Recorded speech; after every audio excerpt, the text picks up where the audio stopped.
El encarecimiento del mercado inmobiliario en muchas ciudades hace que cada vez abunden más y sean más demandadas las mini viviendas. Micropisos que en muchos casos apenas alcanzan los 10 metros cuadrados, incluso hay algunos que menos. Ayer me dio por ver una serie de vídeos donde residentes de este tipo de viviendas explican cómo se organizan y qué peripecias tienen que hacer para tener todo lo que necesitan para el día a día concentrado en tan pocos metros cuadrados.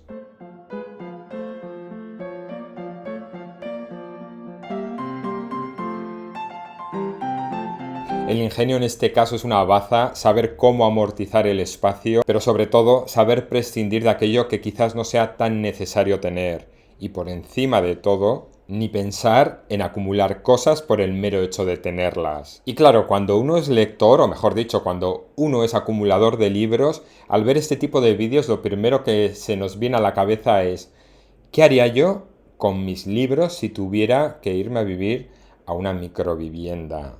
Porque claro, 1000 libros no tendrían cabida en 10 metros cuadrados. Y ya haciendo planteamientos hipotéticos y por sufrir un poco más, si tuviera que vivir en una microvivienda de estas y tan solo tuviera una estantería, una balda para tener mis libros, ¿qué libros serían los que la llenarían? Pues nada, hoy mi vídeo va sobre eso. ¿Qué libros elegiría para llenar una única estantería? Pongamos de 80 centímetros como esta de aquí. Bienvenidos a esta puja de libros por un hueco en las estanterías. Bienvenidos a Palabra del Lector.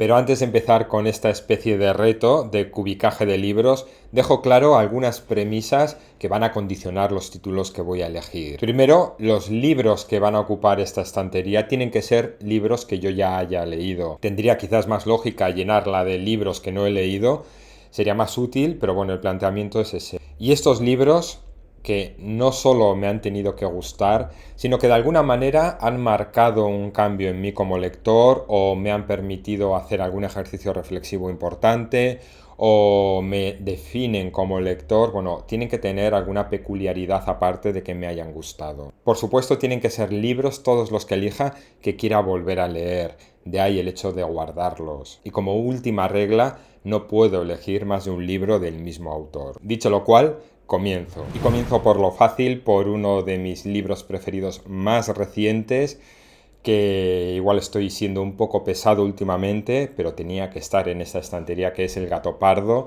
de Tomasi di Lampedusa. Y es que este ha sido mi descubrimiento de este año, y es que solo por haber leído esta novela, la literatura ya me ha compensado con creces el tiempo que he dedicado en lo que vamos de año a la lectura. Lo que más ilusión me hace además es que desde que publiqué el vídeo en donde hablaba de esta novela y os contaba que se había convertido de repente en una de mis novelas preferidas, muchos de vosotros me habéis escrito que la habéis leído tan bien y, lo mejor de todo, que también os ha gustado. Es una de esas novelas además que nada más terminarla tenía claro que quería volver a leerla. Eso sí, esperaré un tiempo, pero de momento esta novela formaría parte ya de esta hipotética única estantería. Y algo parecido me pasó hace unos años con Stoner de John Williams. Otro libro que me sorprendió porque no esperaba que me fuera a gustar tanto. Y ni siquiera hoy en día tengo muy claro por qué me llegó a cautivar de esa manera. ¿Será quizás el hecho de encontrar maravilla en la sencillez? Es otro de esos libros que quiero releer y por eso le voy a hacer un hueco en esta estantería. Y otra de mis últimas lecturas, que de hecho es de la que hablo en mi último vídeo, también se va a quedar en esta estantería, From Hell.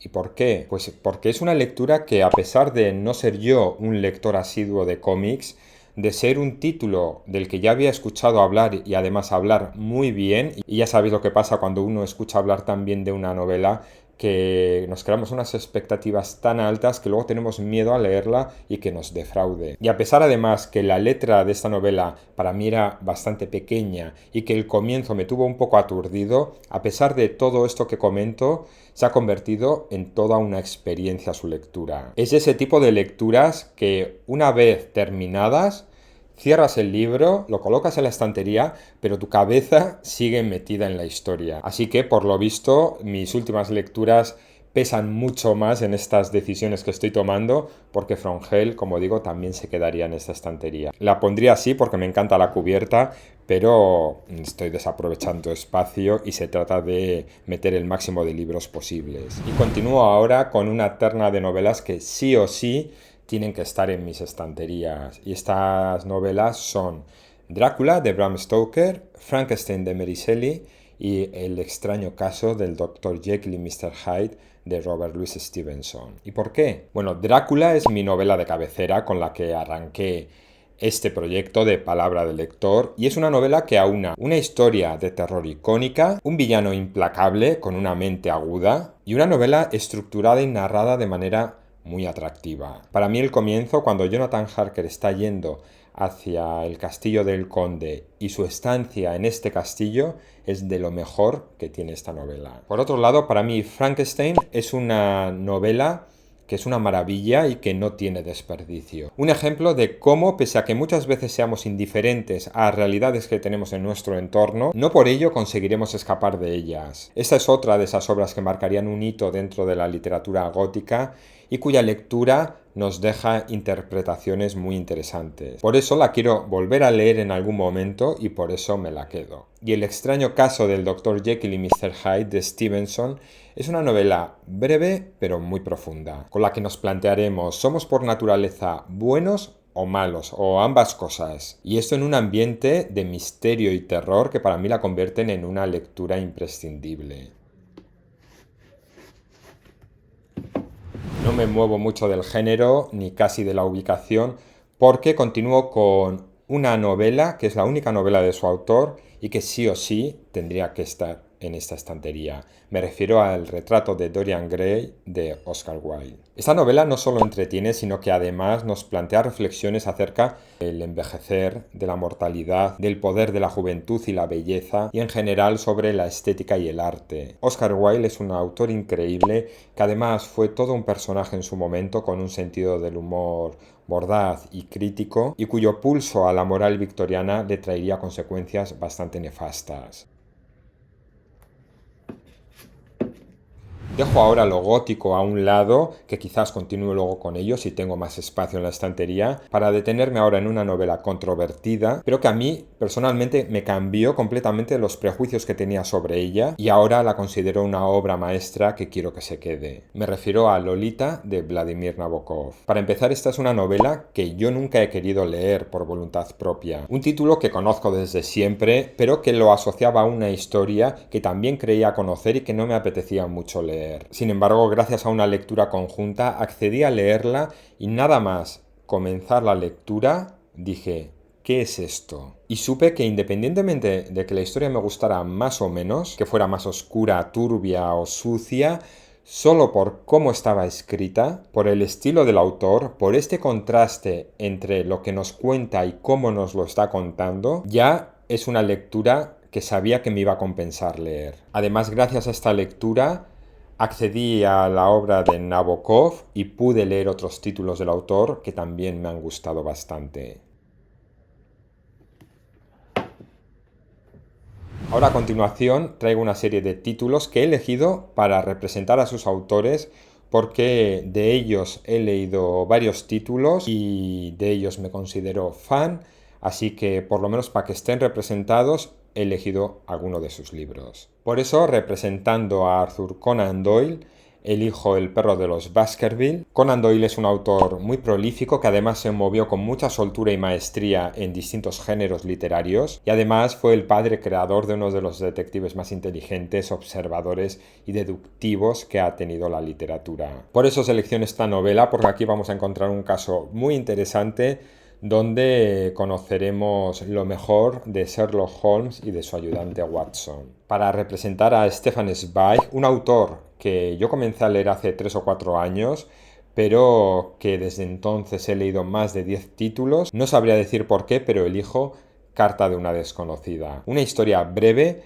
pero descorazonadora, donde también encontramos el estilo elegante y característico de Stefan Zweig y su capacidad para profundizar en la psicología de los personajes, Aspectos estos que también veremos en otros muchos títulos del autor. También quiero que esté representada Shirley Jackson, otra autora con la que me voló la cabeza, una autora enigmática de la que se llegó a decir que ejercía la brujería, que cantaba canciones macabras para dormir a sus hijos, que fumaba demasiado, que predijo su propia muerte, en fin, habladurías. Lo que sí es cierto es que es una autora que consigue que se nos ponga los pelos de punta. Para representarla y que se quede en mi única estantería, he elegido Siempre hemos vivido en el castillo. Una lectura que me sorprendió bastante y que no me importaría volver a leer. Y si algo bueno hemos heredado de Shirley Jackson, además de su obra, es que fue musa y referente de Stephen King. Otro autor que me gustaría tener representado en mi única estantería de libros, por lo que de todos sus títulos que yo he leído, elijo Cementerio de Animales, porque es la novela más terrorífica que yo he leído jamás. Y aunque hace mucho que no leo nada de Agatha Christie, también quiero que esté representada en esta estantería. ¿Por qué? Porque durante mucho tiempo para mí las novelas de Agatha Christie supusieron un momento de entretenimiento importante, sobre todo la asocio a momentos de vacaciones y a verano, donde sus lecturas para mí eran muy recurrentes y que normalmente es la autora que yo suelo recomendar cuando alguien no muy lector me pide recomendación para leer algo en vacaciones, porque sus historias suelen ser bastante entretenidas, son casi una especie de juego de poder adivinar quién es el asesino, y aunque sus novelas quizás no tengan un nivel literario grandísimo, yo creo que esta autora sí que tiene merecida su posición y consideración en la literatura. Hace tiempo en este canal subí un vídeo donde hacía la típica pregunta de si eres más de Poirot o de Marple, dos de los personajes que suelen protagonizar las novelas de Agatha Christie. Sin embargo, la novela que yo elegiría para representar a esta autora, que para mí es mi novela preferida de Agatha Christie, es 10 negritos, que curiosamente ni aparece Poirot ni aparece Marple. Y otro autor que me gustaría tener representado en mis estanterías es Hermann Hesse, porque lo que he leído de él me hace reflexionar y porque alguna vez me he sentido identificado con los planteamientos existenciales a los que se enfrentan sus personajes. Quizás me debería quedar con El juego de los abalorios, porque es una novela que me recomendasteis por aquí, que la compré, que de hecho comencé a leerla, pero por circunstancias la tuve que pausar. Pero yo, sin embargo, voy a elegir Demian, porque de las obras que he leído de este autor, quizás es la que más me sorprendió. Hay una novela que para mí es muy importante porque la considero como aquella que tras su lectura me convertí realmente en lector. Lo he explicado alguna vez ya por aquí, porque yo no me convertí en lector realmente cuando aprendí a leer, sino cuando empecé a disfrutar de lo que leía. Y eso me pasó con el título que traigo ahora. Me refiero a Crónica de una muerte anunciada de Gabriel García Márquez. Y es que con 14 o 15 años, cuando en realidad leía por obligación aquello que nos mandaban en clase de literatura, un día nos hicieron leer algo sobre Gabriel García Márquez.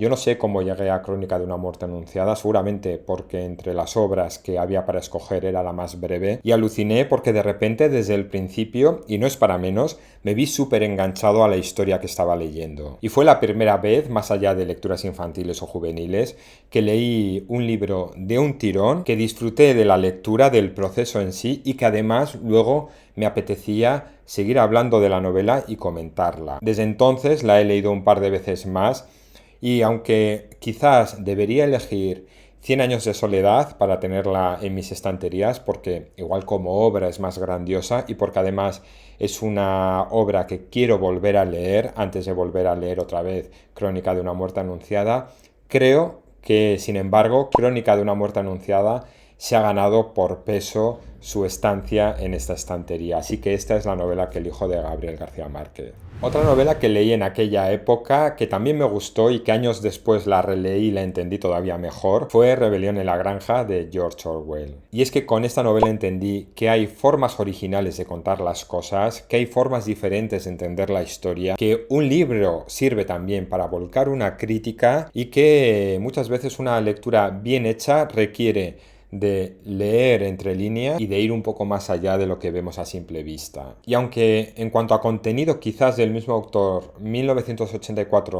es una lectura que me pareció más interesante, que me impactó más y que quizás sea más imprescindible, creo que por motivación a la lectura tengo que quedarme con Rebelión en la Granja. Y algo parecido me pasó con Cumbres Borrascosas, una novela que también va a tener un hueco en esta estantería porque me parece una de las novelas más grandiosas que jamás he leído. Es una novela que leí siendo muy joven, que me gustó pero tampoco como para echar cohetes y que realmente la descubrí unos años después cuando volví a leerla y entonces entendí por qué esta era la novela preferida de muchos lectores. Me acordé de Emily Bronte y de sus hermanas hace poco cuando leí Una habitación propia de Virginia Woolf, porque Virginia Woolf ya planteaba en este ensayo lo maravilloso que era el caso de las hermanas Bronte. Mujeres, hermanas además, que no contando con el entorno ni los medios más adecuados para poder hacer literatura, llegaron a crear las tres sendas obras que pasaron a la posteridad como grandes clásicos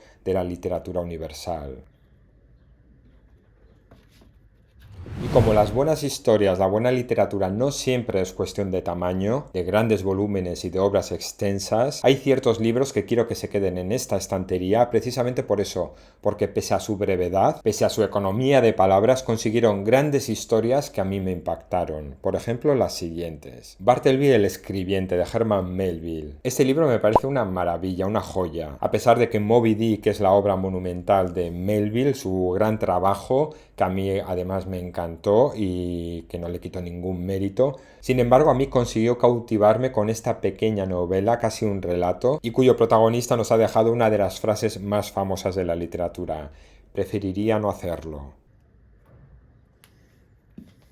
También me quedo con De ratones y hombres, una de las obras más breves de John Steinbeck. Esta es una obra dura, emocionante y con un final estremecedor. Por eso, aunque disfruté de otras obras del autor como Las uvas de la ira, La perla o Al este del Edén, es este título de Ratones y hombres el que quiero que se quede en mis estanterías. Otra lectura también muy breve, pero que quiero que se quede porque me apetece releerla en breve para sacarle mucho más jugo, es sin duda Pedro Páramo de Juan Rulfo. Una novela con una estructura singular, con una línea temporal también singular y una de esas lecturas que como lectores deberemos implicarnos, deberemos poner de nuestra parte para conseguir armar el puzzle. Y también me voy a quedar con una obra breve de Tolstoy, que es paradójicamente el autor de algunas de las novelas más largas que he leído, como Ana Karenina o Guerra y Paz. Y la novela que he elegido para quedarse está muy lejos de ser una novela tan larga como estas dos, porque me refiero a La muerte de Iván Ilich. Una novela que me sorprendió mucho, no solo porque toca el tema de la muerte, sino por cómo lo toca. Nos refleja muy bien lo que siente, sufre y piensa quien se encara a ella, a la muerte, y quien la intuye muy cerca. Y nos hace plantearnos y cuestionarnos el papel que ejercemos muchas veces quienes acompañamos a un enfermo terminal. Una obra que me sorprendió, que me dio que pensar y que no dudo en volver a leer, y por eso quiero que se quede. Y continúo con otro autor ruso y con un gran clásico que es Crimen y Castigo de Dostoyevsky. Disfruté tanto de esta historia, me dio tanto juego su lectura, que estoy deseando volverla a leer. Por lo tanto, es otra de esas novelas que van a ocupar un hueco en esta única estantería. Y es que un libro que te haga reflexionar vale mucho. Si además te plantea retos, te hace muchas veces echar las páginas atrás para volver a leer y ubicarte bien, te permite interpretar y sacar tus propias conclusiones, de seguro es un libro que merece mucho la pena. Y algo así me pasó con Hielo de Anna Kavan, por eso también quiero que se quede. Quizás no sea una de esas grandes lecturas imprescindibles para muchos lectores, pero a mí esta lectura me hizo entrar en un juego de interpretaciones, de buscar explicaciones y sentidos a lo que estaba pasando, de vinculaciones entre las distintas partes de lo que estábamos leyendo. Y además fue una lectura que hice conjuntamente con mi compañera María José. Nos dio mucho juego, nos dio mucho de sí, y uno de esos ejemplos de cómo una misma novela leída por dos personas distintas, con visiones diferentes sobre lo que están leyendo, puede motivar conclusiones tan distintas. Es una lectura exigente que me gustaría con calma volver a leerla para entenderla un poco mejor, así que Hielo de Anna Kavan se va a quedar en mi balda. Y no me olvido de los cuentos y los relatos porque tengo también dos libros que creo que se deberían quedar en esta estantería. Por un lado, los cuentos completos de Edgar Allan Poe. Yo tengo la suerte de tener este volumen donde están recogidos todos los cuentos ordenados cronológicamente del autor. Además, para mí Edgar Allan Poe es muy socorrido porque además de gustarme y entretenerme, entre sus cuentos siempre encuentro alguno que me venga bien para hilarlo con alguna novela de la que vaya a hablar en el canal, así que yo creo que es uno de los autores a los que más recurro cuando hago mis vídeos. Y si hablamos de cuentos, hay uno que tiene que estar, que ya lo he comentado muchas veces por aquí, igual he sido muy repetitivo, que es La pata de mono de Jacobs, por lo que este volumen que tengo de cuentos macabros de Jacobs se va a quedar. La pata de mono es uno de esos cuentos que cada vez que lo leo encuentro algún detalle que aporta un poco más de sentido a la historia que nos presentan. No sé si realmente llega a ser mi cuento preferido, pero sí es verdad que es un cuento que me hizo pensar mucho en lo importante que es cuando escribes un relato breve, elegir bien las palabras, elegir y estructurar bien las frases, que todo lo que esté escrito tenga que aportar algo a la historia, no puede haber nada por haber, no puede haber información irrelevante, y de ahí a que este tipo de cuentos haya que leerlos con lupa porque en todo encontramos un sentido. Bueno, y reservo también un hueco para algún autor español.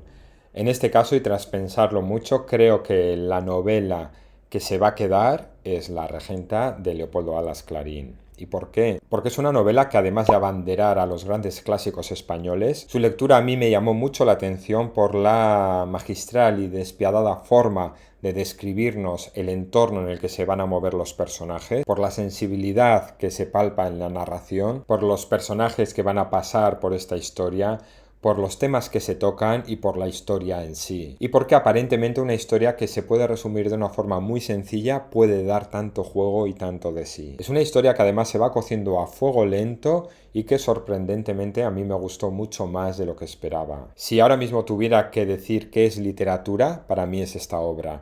Y es una obra además que me gustaría volver a leer porque me quedó muy buen sabor de boca. Y el hueco que queda lo reservo, iba a decir, a una de las novelas más importantes de la literatura española, pero yo creo que es una de las novelas más importantes de la literatura en general, y hablo del Quijote. Y aquí he tenido bastante debate conmigo mismo. Esa es una novela que yo leí el año pasado, para sorpresa de muchos, que dabais por hecho que siendo lector tenía que haber leído el Quijote hace mucho tiempo, porque es una lectura que todo el mundo tiene que leer, que es imprescindible. Bueno, yo creo que el Quijote está muy bien y hay quien la lee y la disfruta, hay quien la lee y no le ha gustado y hay quien no la lee por sus motivos. Yo acabé leyéndola, sí que la disfruté bastante, es verdad que el Quijote tiene el puesto que se merece, pero yo la he elegido no tanto por eso, sino porque considero que el Quijote tiene que estar en esta estantería porque independientemente a que hayamos leído o no el Quijote, a que nos haya gustado más o menos, es una obra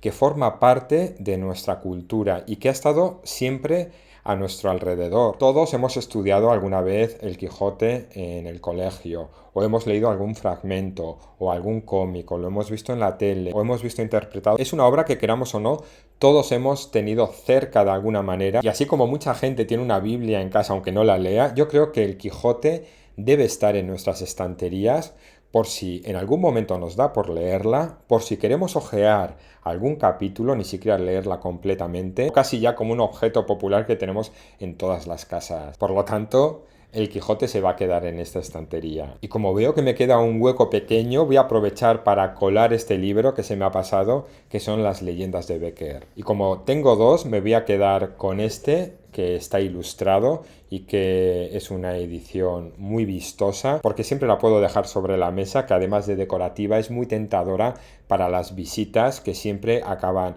cogiendo este libro y echando un ojo, y quién sabe si gracias a ello acabarán leyéndola. Y como veo que aún me queda un pequeño hueco y no sé cómo para desaprovecharlo, sumo a esta selección La muerte en Venecia de Thomas Mann, que la estoy releyendo ahora mismo, y Walden, un ensayo de Thoreau, que me gustaría releer en algún momento. Y nada más, la estantería ya está llena, no me entra ni un volumen más, por lo que estos creo que son los libros que ahora mismo me definen como lector. Seguramente de aquí a poco tiempo cambiaría alguno, porque siempre pasa a mí por lo menos que tenemos en mente lo último que hemos leído, lo último que hemos visto o lo último que hemos escuchado. Así que lo dicho, esta es mi selección por ahora. Estos son los libros que se quedarían en un hipotético caso de que solo pudiera tener una estantería en mi casa. Sé que me he dejado muchos fuera, que son importantes no solo en general, sino para mí han sido importantes. Sé que me echaréis en cara por qué no he metido Los Miserables, por qué no he metido algún otro título muy importante. Bueno, os dejo que seáis vosotros quien me dejéis en comentarios qué libro no podía faltar en vuestra estantería. Nada más, hasta aquí el vídeo de esta semana. Gracias, como siempre, por haberme acompañado durante estos minutos. Nos vemos ya en un siguiente vídeo, que seguramente ya sea en septiembre. Y mientras tanto, espero que disfrutéis de vuestras lecturas. Hasta luego.